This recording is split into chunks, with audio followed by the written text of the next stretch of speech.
Luah. Halo guys, kembali lagi bersama gue di channel ini. Apa kabar kalian semua? Semoga baik-baik saja. Pada kesempatan kali ini kita akan membahas sebuah cerita yang sangat memacu adrenalin kalian, dikarenakan film ini dipenuhi dengan perkelahian-perkelahian manja oleh mamang kita, siapa lagi kalau bukan Mamang Madongso. Seperti apa keseruan dan kebrutalan di dalam film ini? Mari kita bahas dalam pembahasan filmnya. Tapi sebelum itu ada baiknya kalian like, komen, dan subscribe terlebih dahulu channel ini agar lebih baik dan lebih berkembang untuk kedepannya. Terima kasih kalau sudah. Mari kita masuk ke dalam pembahasan filmnya. Di awal scene kita diperlihatkan dengan seorang pria misterius yang sedang mengikuti mobil yang ada di depannya. Pria misterius itu sengaja menabrakkan mobilnya dengan mobil yang ada di depannya.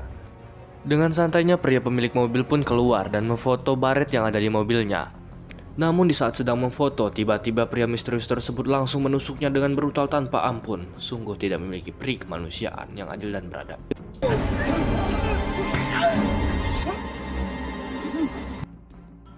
Dan inilah film The Gangster, The Cop, and The Devil. Keesokan harinya Tae-suk, yang merupakan seorang polisi, mendatangi TKP tempat kejadian semalam. Ia pun mendapatkan banyak sekali bukti, yaitu salah satunya bekas baret yang ada di bemper mobil yang ditabrak oleh pria misterius semalam. Setelah itu Tae-suk pun langsung pergi ke kantornya untuk melaporkan bukti-bukti yang telah ia dapat. Ia pun menyimpulkan bahwasanya pembunuh tersebut adalah seorang psikopat yang telah membunuh banyak orang. Namun atasannya mengatakan kepada Tae-suk bahwasanya Tae-suk hanya mencari muka untuk mendapatkan kenaikan pangkat. 승진하고 싶어서요. 승진. 회의 끝났대잖아. 나와. 범인 잡으러 가게. Di sisi lain kita diperlihatkan dengan kedua ketua gangster terbesar yang ada di Korea, yang dimana mereka sedang melakukan negosiasi. 쓸데없이 일 버리지 말고. Di saat pembagian aset dan wilayah, Sang-do mendapatkan bagian lebih besar daripada Dong-so yang merupakan bos gangster. Mendengar pernyataan tersebut, sang asisten pun merasa tidak terima. Tapi kemudian sang bos gangster menenangkannya. 새끼들이 돌았나? 일로와.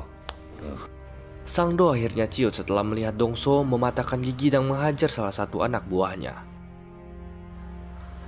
Setelah pertemuan itu, Dong-so pun pulang dengan menaiki mobil sendirian. Tidak disangka ternyata Dong-so diikuti oleh si pria misterius, bahkan ditumbur dari belakang. Dengan sikap tenangnya, Dong-so pun turun untuk mengecek mobilnya. Dikarenakan hanya lecet sedikit, ia pun langsung bergegas untuk masuk ke dalam mobil. Namun tiba-tiba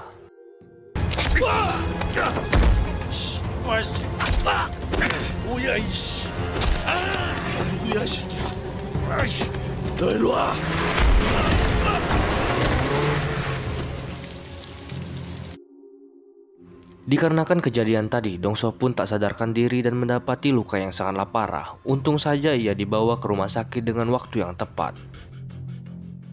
Setelah mengetahui hal tersebut, anak buah Dong-so pun langsung marah, dan tanpa berpikir panjang mereka pun langsung bergegas untuk menyerang markas Sang-do, karena mereka mengira bahwa ini adalah ulah Sang-do.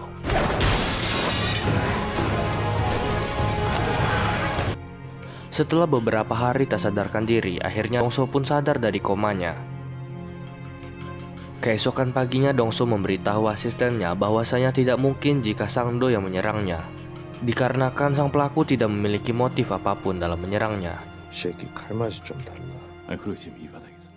Setelah itu Tae-suk menemui Dong-so dan mengatakan bahwasanya orang yang telah menyerangnya adalah seorang psikopat pembunuh berantai yang telah banyak memakan korban. Namun di saat itu Dong-so tidak terlalu memperdulikan apa yang dikatakan oleh Tae-suk. Tae-suk pun tak tinggal diam. Ia pun langsung memeriksa mobil yang digunakan Dong-so pada malam itu. Dan benar saja, Tae-suk pun menemukan goresan pada bemper belakang mobil yang digunakan Dong-so, yang dimana hal tersebut sama seperti korban sebelumnya. Sementara itu Sang-do sedang menemui Dong-so. Bukannya memberikan buah, ia malah memberikan ejekan kepada Dong-so dikarenakan reputasinya yang menurun. Ditambah lagi ia meminta setengah wilayah kekuasaan dan ditambah juga dengan biaya pengobatan setelah diserang kemarin. Meskipun sangat kesal, Dong-so pun mengatakan ia akan menuruti apa yang dipinta oleh Sang-do. Ternyata yang dikatakan oleh Sang-do adalah benar. Setelah penyerangan itu, reputasi Dong-so benar-benar turun drastis. Bahkan semua investor yang ingin membantunya untuk mengembangkan bisnis kasinonya memilih untuk mundur. Dong-so pun merasa bahwa karirnya sudah sangatlah hancur. Di sisi lain, psikopat pembunuh ini masih melancarkan aksinya. Kali ini ia mengincar seorang supir truk yang sedang mempersiapkan hadiah ulang tahun untuk anaknya. Dengan waktu yang bersamaan, Dong-so meminta seorang wanita untuk menggambar sketsa wajah dari psikopat pembunuh tersebut. 비슷하네 이 새끼. 경찰보다 먼저 찾아야 돼. 알겠습니다. Tanpa si psikopat sadari, ternyata di dalam truk tersebut terdapat 2 orang. Terjadilah perkelahian.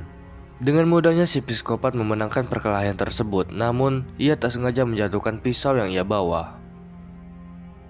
Beberapa hari kemudian, anak buah Dong-so menemukan pisau yang dijatuhkan oleh psikopat di malam tersebut.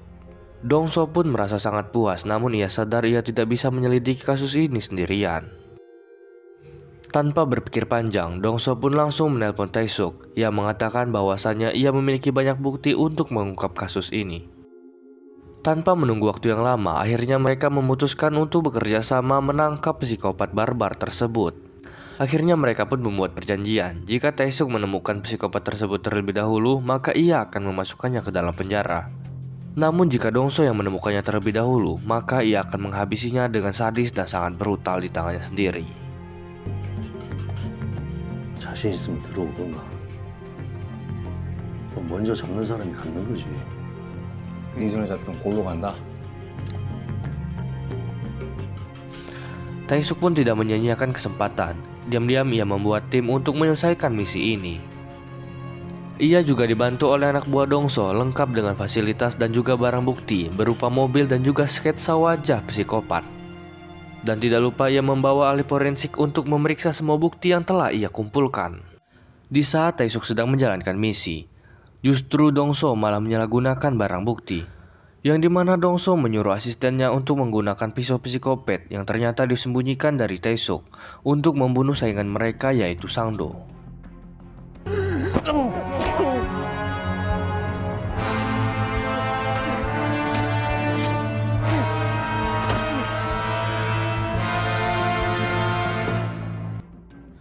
Hasil tes forensik dan info yang didapat oleh polisi adalah adanya kesamaan DNA korban yang menempel di semua bukti dan pisau yang digunakan untuk membunuh Sang-do.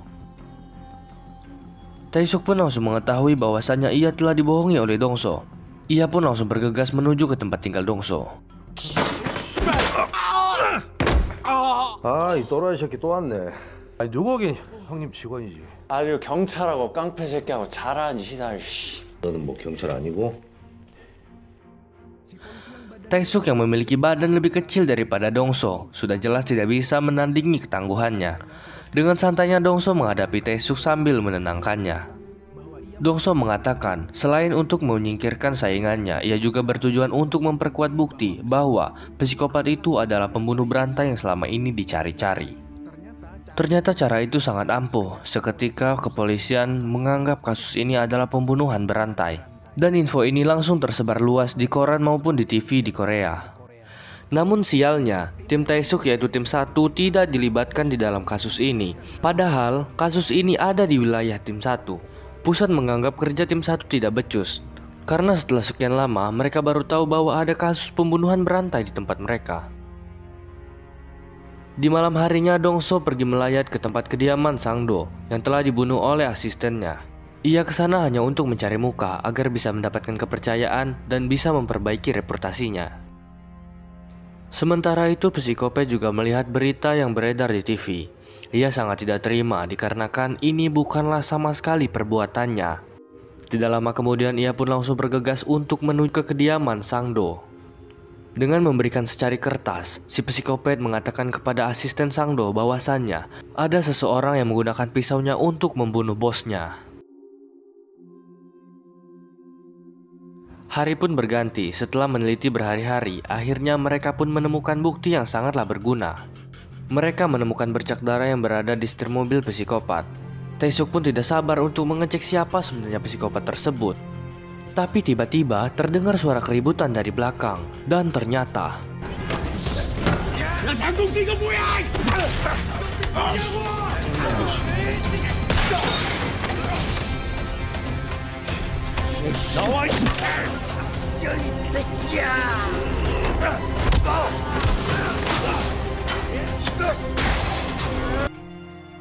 Dengan kebrutalan dan keepikannya, Dongso dan Taesuk pun dapat memberantas semua anak buah Sangdo yang menyerang mereka, walaupun mereka mendapati luka yang cukup parah di beberapa bagian.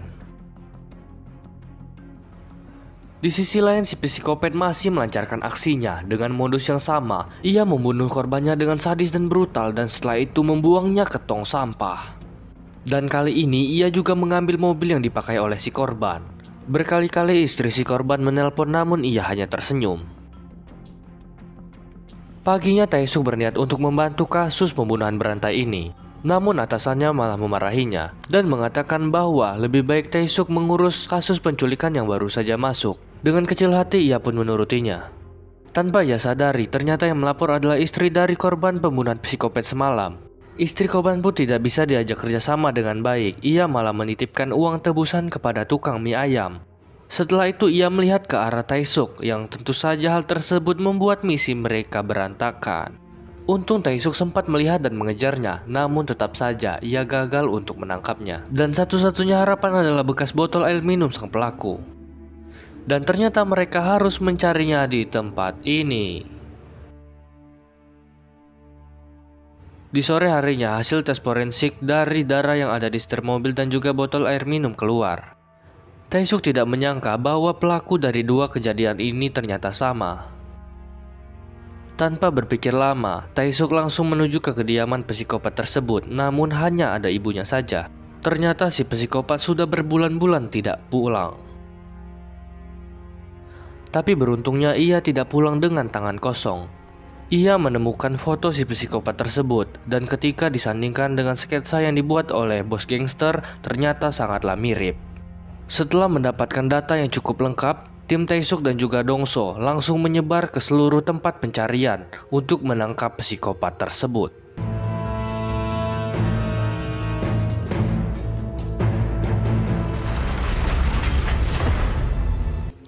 Pagi bertemu siang, siang bertemu malam. Berbagai lokasi mulai dari warung hingga hotel telah mereka datangi. Namun si psikopat yang bernama Kyung Ho itu pun belum ditemukan. Di siang harinya, Dongso sedang menunggu jemputan Taesuk di pinggir jalan yang sedang hujan. Di sampingnya terdapat siswi yang sedang kehujanan. Dikarenakan kasihan, ia pun akhirnya memberikan payungnya kepada siswi tersebut. Tidak lama kemudian Taesuk pun datang menemui Dongso. Mengetahui payung Dongso telah diberikan kepada siswi tersebut, ia pun memarahi siswi tersebut. Ia berkata bahwasannya jangan terlalu mudah menerima barang yang diberikan oleh orang yang tidak dikenal. Lalu siswi tersebut pun pergi meninggalkan mereka dengan naik bis. Di malam harinya, Dongso, Taesuk, dan anak buahnya merayakan pesta untuk menyemangati pencarian yang sedang mereka lakukan. Di saat semuanya sedang bersenang-senang, Dongso pun menyuruh semuanya untuk tenang dan menyaksikan berita pembunuhan yang ada di TV. Dan alangkah terkejutnya si Dongso saat melihat ternyata korban pembunuhan tersebut adalah siswi yang ia berikan payungnya pada siang hari tadi. Tak berpikir lama, Dongso pun langsung mengerahkan semua pasukannya untuk menyerbu tempat kejadian pembunuhan tersebut. Akhirnya mereka pun mengetahui tempat penginapan si psikopat. Tim mereka pun telah disiapkan dari berbagai sudut dan mengawasi setiap kendaraan mobil yang melintas.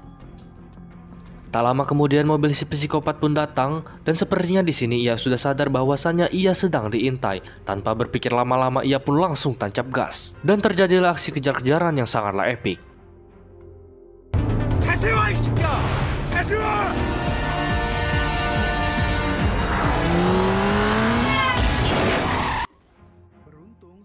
Beruntungnya Dongso dapat berhasil menabrak mobil psikopat tersebut dan akhirnya berhenti. Namun sialnya ketika Dongso membuka pintu mobil tersebut ternyata psikopat tersebut telah berlari entah kemana. Dongso, Taesuk, dan juga asistennya menyebar untuk mencari psikopat tersebut.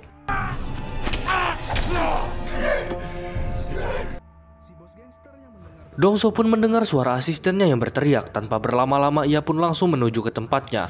Namun sialnya sang asisten sudah sekarat dan tidak mungkin bisa ditolong lagi.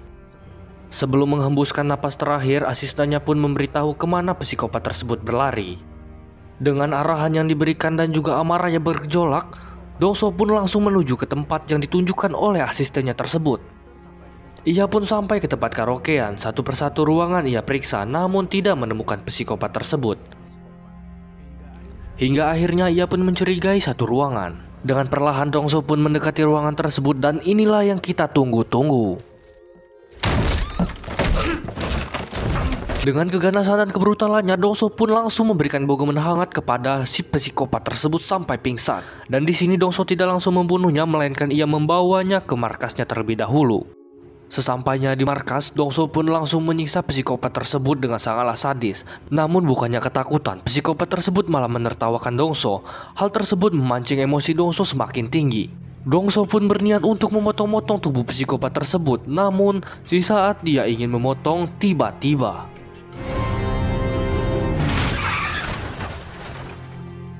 Dongso pun terkapar tak berdaya setelah ditabrak oleh Tae-suk. Ternyata Tae-suk menginginkan psikopat tersebut untuk dimasukkan ke penjara, dikarenakan hal tersebut dapat memperbaiki reputasi timnya yang diolok-olok pada kasus kemarin.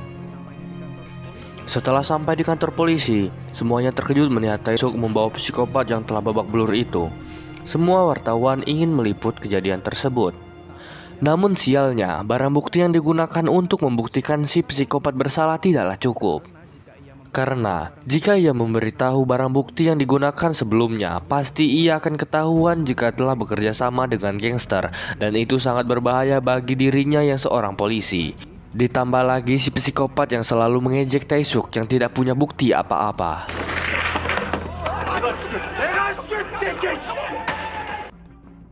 Di saat persidangan berlangsung, selain kekurangan bukti, si psikopat ternyata sangatlah pandai untuk bersilat lidah. Ia hampir saja menang di dalam persidangan tersebut, dan tentu saja ia akan dibebaskan dari penjara. Dan betapa terkejutnya mereka semua saat kedatangan saksi terakhir, yaitu adalah Dongso, si bos gangster. Ternyata di hari sebelumnya, Tae-suk sempat kembali bertemu dengan Dongso untuk membuat kesepakatan. Meskipun Dongso sangat kecewa kepada Tae-suk, namun ia masih ingin bekerja sama dengan satu syarat, dan Tae-suk pun langsung menerima syarat tersebut. Dalam kesaksiannya, yang merupakan korban satu-satunya selamat dari serangan psikopat tersebut, ia pun langsung memberikan bukti berupa sketsa wajah psikopat tersebut. Namun bukti tersebut belum juga cukup.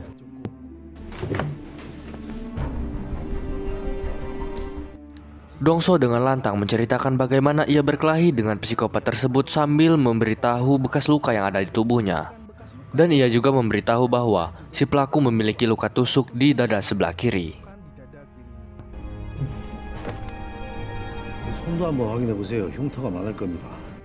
Dengan bukti tersebut, akhirnya si psikopat terbukti bersalah dan langsung dijebloskan ke penjara dengan hukuman mati. Sementara itu, kita diperlihatkan dengan Dongso yang baru saja sampai di penjara, dengan dikawal polisi dan juga disambut oleh para napi lainnya. Ternyata, keberadaan Dongso di penjara tersebut merupakan kesepakatannya dengan Tae-suk sebelumnya. Karena Dongso akan membuat hari-hari si psikopat menjadi seperti di neraka.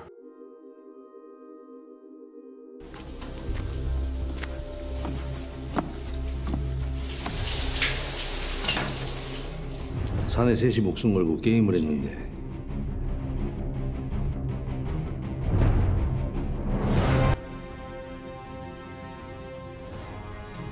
Tamat. Ending yang cukup memuaskan.